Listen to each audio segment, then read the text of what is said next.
Thank you very much for inviting me to be here this morning. Um,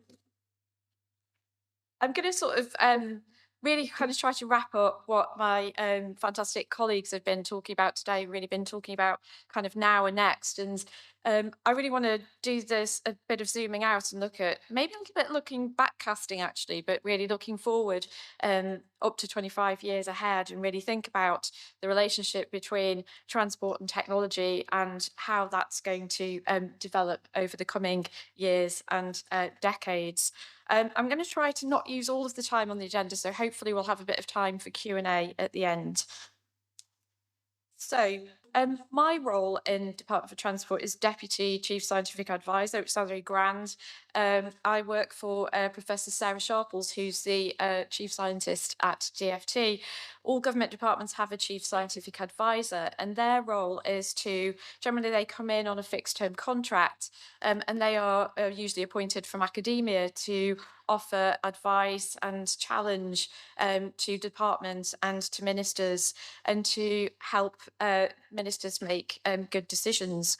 My job is to support Sarah, but also to support the science and innovation system across DFT. So I'm really interested to be here today to talk about how that pans out as a sort of innovation system and how we can all work together collectively to do that.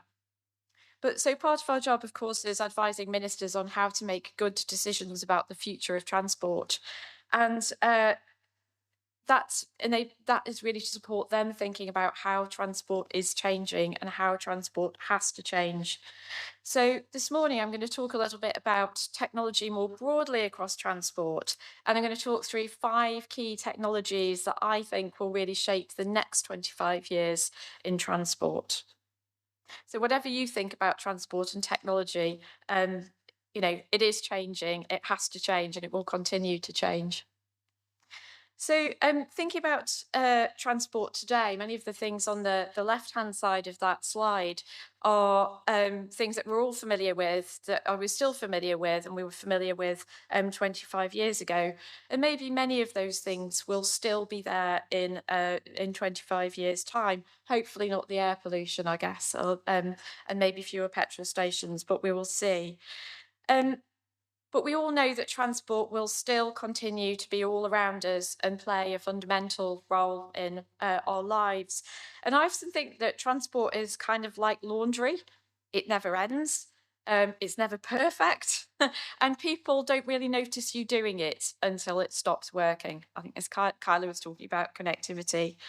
Um, if you think about the recent national power outages that they had in Spain and Portugal, virtually all of the stories were about transport and how it was impacting on people's journeys. People were in the middle of train journeys, they were on the underground, and so forth. And I think, barring the story about somebody's half-finished haircut, I think sort of about 90% of that coverage was about transport, which just shows you what an absolutely critical role we play. And actually, part of the role of the department, of course, is to represent the importance of transport across government. It's not always big or sexy, and often the main thing that gets talked about is potholes, but it's absolutely vital to the lifeblood of the economy and to the daily lives of all of our citizens.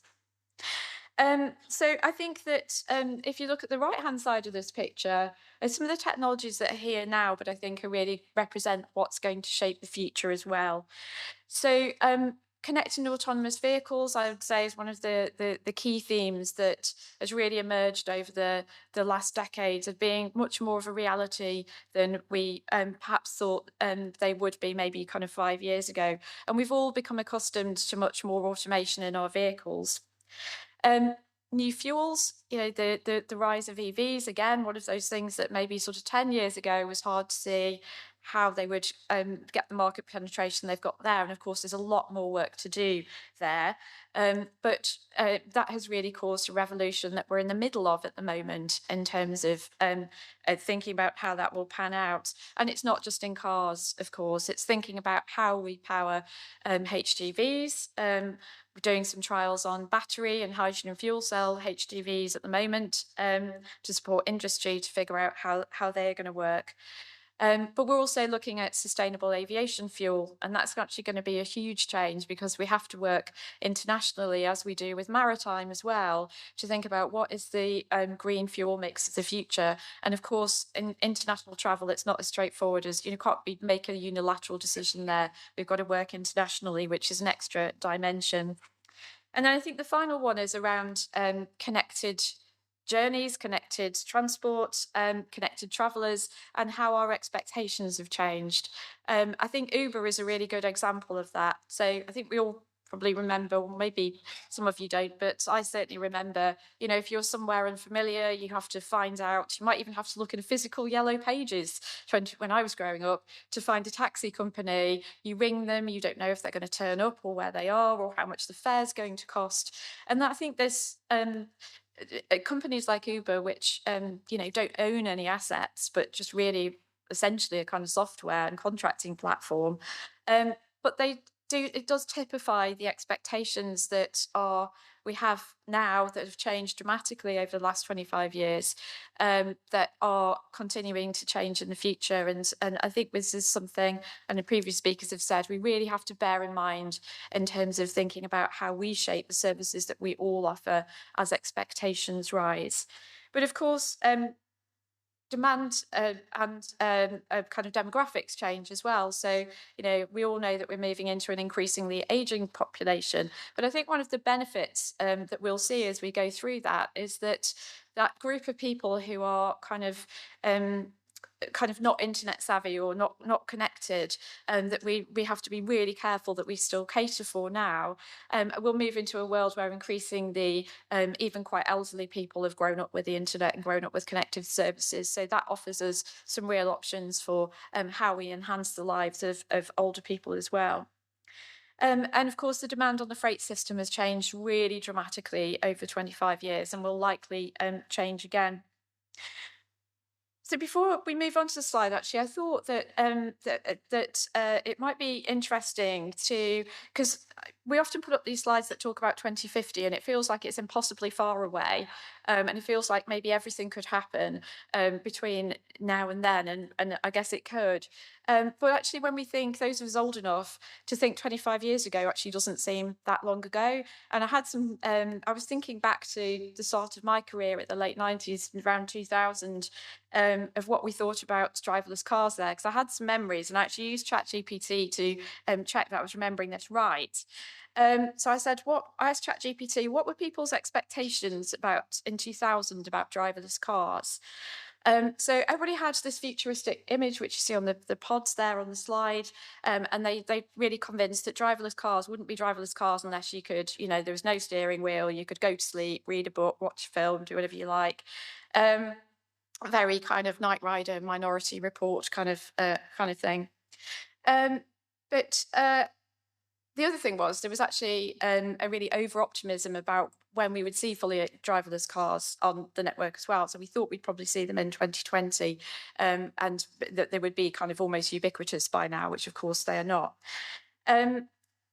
We also had no idea, and this was the thing that really struck me, I think is really pertinent to this conversation, is that we didn't know how the technology would work at all. We did not foresee GPS, for example, but it was quite new technology and in 2000, and we didn't consider anywhere near the kind of connectivity capability that we've got that's developed over the last 25 years. So, and I remember reading reports on this, that connected vehicles were going to be literally connected vehicles because they're going to run on some kind of magnetic rail on kind of special highways and things like that. So that just shows you how, dramatically our perceptions and our capability and technology have changed over the last 25 years. Interestingly, we also didn't really think much about deep learning, LiDAR, but we also, and I think quite rightly, were concerned about safety and kind of public trust and legality and regulation. So interesting to see there a model of what we got right now and what we've got wrong. So I'll move quickly through the 5 technologies I'm going to talk through now. And if I'm lucky enough to still be around, I'm hoping to be retired in another 25 years. I wonder whether I'll be right or wrong. So just a word, I guess, as well about some of the challenges we face. Um, we're actually celebrating 200 years of the railway this year, and that's amazing. And St Pancras Station is a really good example, actually, of the station infrastructure. That is beautiful Gothic architecture and Victorian engineering, which has been brought up to date to really kind of serve our needs in the 21st century. But we know that we're all operating with infrastructure that was built a very, very long time ago, and nobody had kind of foreseen the demands that were placed on it. A lot of the reason we're challenged with potholes now is that we've got no idea the volume of traffic that would go on our roads, and we'd also got no idea of the services that would go under them either. Um, but the challenge for us now is to not use digital to paper over the cracks, so that we're using we go into a digitally led transport system. And 10 years ago, or nearly 10 years ago, Transport for London released a lot of their data. I think many of you will be familiar with this, but they launched their open data on kind of services, timetables, service disruptions, and many other things. Not knowing what would happen. They had no idea. But sort of 10 years later, there's over 600 apps. They're generating £130 million a year of benefits to travellers, to London as a city and to TfL by the value of that data. And that just sort of showed a really kind of open-minded commitment to say that actually we really can be data-driven, even if we don't know what it looks like yet. So I think that's something that we should be bearing in mind. So the first technology, I'm going to look at Kyla here in this in case I say something wrong, just kind of give me a gesticulate. But the first one to look at here is 6G. So 6G, Kyla was talking about 5G and the benefits of that, but really the next stage in connectivity is 6G, and that's very much in as a kind of research phase at the moment, but they are expectations that it might start to become commercially available around 2030. And 6G is going to offer us really kind of high speed, low latency, and use terahertz frequencies, which give a really kind of short range and high capacity. So it will make kind of many devices more kind of connectable and enable AI integration in that. So that will really mean things like we are much more capable and reliable in terms of running automated vehicles, in terms of running drones, and all of the use cases that Michaela talked about earlier. And also will enable us to be much more kind of responsive in terms of managing our traffic networks actively, because we've got all of those live sensors that are able to kind of feed back all of that data. I'm not sure why there aren't pictures of this here, but some of the other perhaps more out there examples of how 6G can really enable things is sort of Internet of Skills. So this picture looks like it's kind of robots operating on someone remotely. I'm personally, call me old-fashioned, but I hope if I'm ever in an operating place that there are human beings in there along with the robots as well. But it really does enable that, when you're thinking about kind of moving people in space, for example, and being able to have really kind of good connectivity about sharing skills through digital connectivity rather than in person. And it also potentially makes possible holographic communications, which is something that's oft been looked at in sci-fi films. People say whenever there's a new communications revolution that we might not need to travel as much, but I'm not particularly convinced of that through my experience. And if all it enables is TikTok dancing in my living room, no, I'll take a pass on that. But I think the connectivity it can offer is a huge benefits to transport. So the next one is quantum technologies. So it won't be physics lecture, don't worry. But basically, where digital technologies relies on zero and ones, quantum technologies rely on properties of atomic and subatomic particles that essentially exist in different energy states all at the same time, which means they can consider, computers built on quantum technology can consider multiple possibilities at the same time. So that means we can consider calculations that we can't do at the moment that aren't feasible. We can consider using quantum computers for those. And they can also be built into technology as well. So, for example, there's a picture there on the top right, which is showing how that we can use quantum gravity gradiometers to as a different form of navigation that doesn't rely on satellites. So even though GPS has really only become ubiquitous in 25 years, actually relying on satellites puts some kind of vulnerabilities, and using quantum could be a really good kind of resilience for that in terms of navigation. Quantum sensors can actually be used to kind of see through things that a lot of other sensors can't. So I think many of you will be familiar in your authorities about the struggle to sometimes be able to detect underground assets. So there's real opportunities in being able to do that. They'll also be able to model really complex systems like traffic systems, but also molecular modeling, which will help us to develop new battery technologies and new sustainable aviation fuels. But one of the downsides, perhaps, of this is that quantum computers will be able to crack traditional encryption technologies. So there's a lot of work going on at the moment how we have quantum safe encryption. There's obviously anything that's connected, including transport safety critical technology, really important that we safeguard that.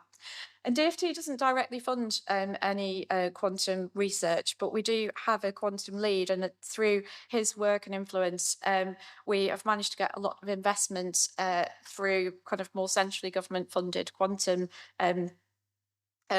programs to look at applications mainly in rail, but we've got one around asset. There's one there around asset monitoring, underground trains monitoring, and so forth. So there's a real lot going on there. I'm not going to dwell on AI because you've already heard a lot about it today, but obviously it's not just in road transport. AI can be used to help air traffic navigation, to be able to look at, for one thing, for one example, is how contrails that you see in the sky form, which can impact on global warming, but one of the ways of avoiding those are sort of relatively easy in theory to avoid because they're formed where there's layers of moisture in the atmosphere. So if you could program flights to go at particular altitudes, you could probably avoid that. But it's one of those things that's a lot easier said and done. And then the AI, of course, can also be used in the real world. Lots of examples in the exhibition there of using intelligent CCTV to be able to monitor what's going on in operations, for example, and then also to use kind of vegetation management in rails, the other example I've got there.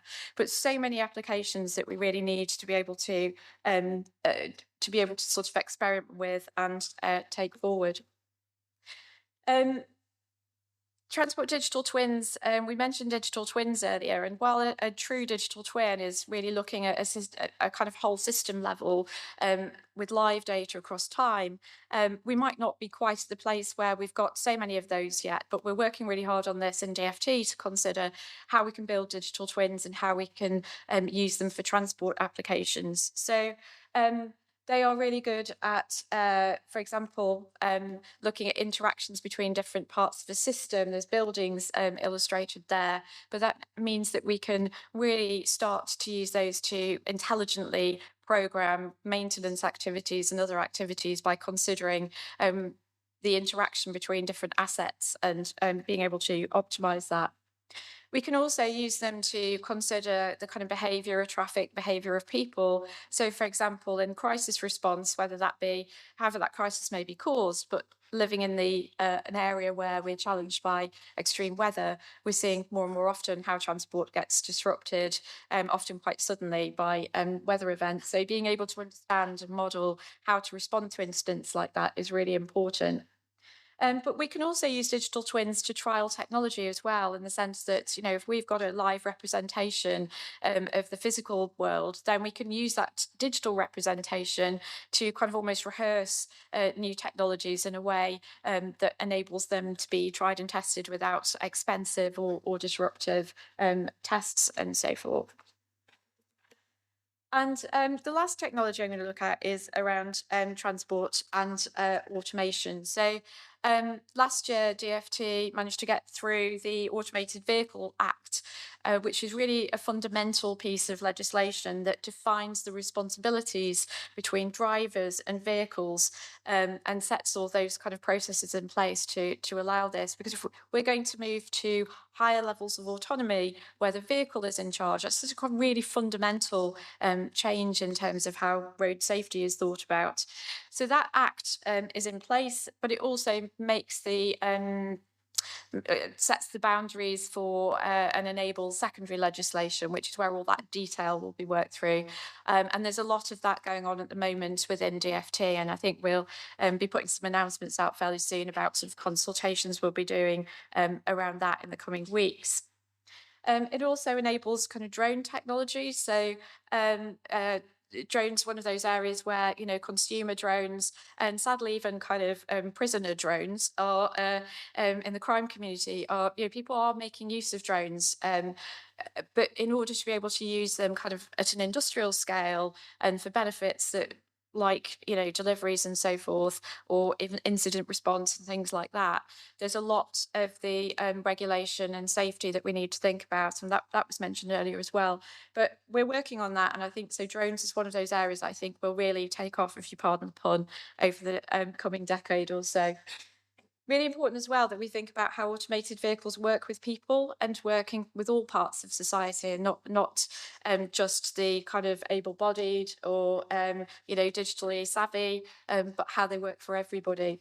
And then finally, I did a lot of work in my previous role in National Highways, thinking about how we could use automation across construction and maintenance as well to really drive out improvements. So we're already seeing lots of things like automated excavators and remote controlled compactors that sort of have huge safety benefits in taking people out of the loop.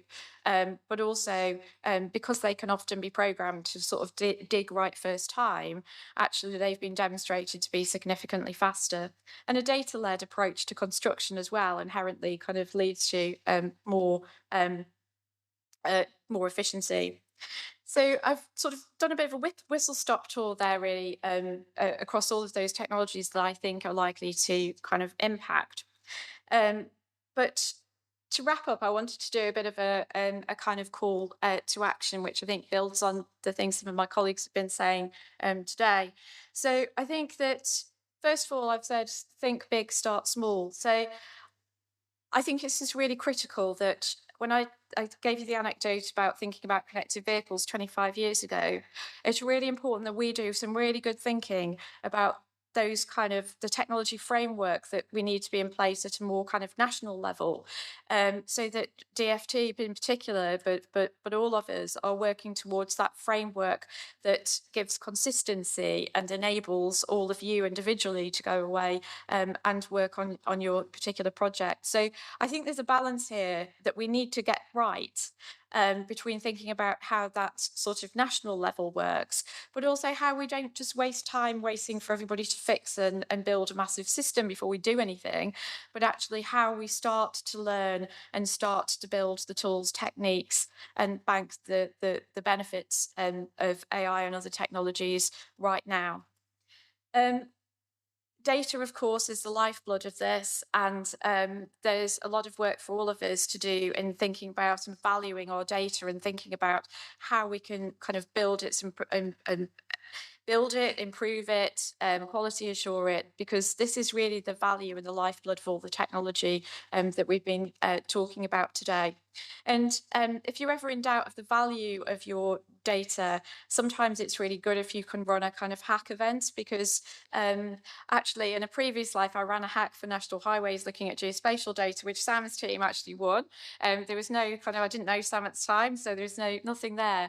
But what that showed us was the enormous variety of different use cases that geospatial and road data could have, which enabled us to think about how valuable that data was. And so that really puts the business case, because we're all working in kind of cash-strapped environments, that enables us to put the business case in place to work on that data that's going to enable all the technology I was talking about. And then finally, and Alex majored on this in his talk as well, how do we think about people skills and learning? So having proper skills and training in place is going to be really important. Um, but this isn't just about hiring very expensive, kind of really kind of techie people that command huge salaries. It's really about how we all think about enabling everybody to use that technology and to use AI wisely. And it may be true that AI will take some jobs, but I think the jobs it won't take are the people who know how to use and deploy AI to drive benefit.